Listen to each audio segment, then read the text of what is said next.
ఒక ఊరిలో తాతయ్య తటాయ అనే బుద్ధిమంతుడు పిల్లోడు అనే తంత్రికమైన బాలుడు ఉండేవారు. పిల్లోడు ఎప్పుడూ ఆటలాడుతూ తాతయ్యను ఓడించడానికి ప్రయత్నించేవాడు.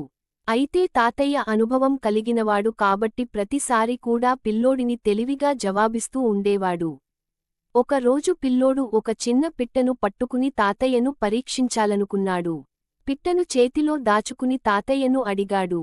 తాతయ్య, నా చేతిలో ఉన్న పిట్ట బతికిందా లేక చచ్చిందా? పిల్లోడు తన తెలివిని ఉపయోగించి తాతయ్యను చిక్కులో పడేయాలనుకున్నాడు. తాతయ్య, బతికింది అని చెప్పితే పిల్లోడు పిట్టను చేతితో నొక్కి చంపేస్తాడు. చచ్చింది అని చెప్పితే వెంటనే తన చేతిని తెరిచి పిట్టను వదిలేస్తాడు. ఇలా తాతయ్యను తప్పుదారి పట్టించాలనుకున్నాడు. కాని తాతయ్య అంత తేలిగ్గా మోసపోవడం లేదు.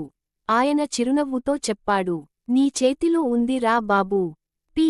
ఈ కథలోని నీతి ఏమిటంటే, మన జీవితపు నిర్ణయాలు మన చేతుల్లోనే ఉంటాయి. మన తీరును, భవిష్యత్తును మనమే నిర్ణయించుకోవాలి.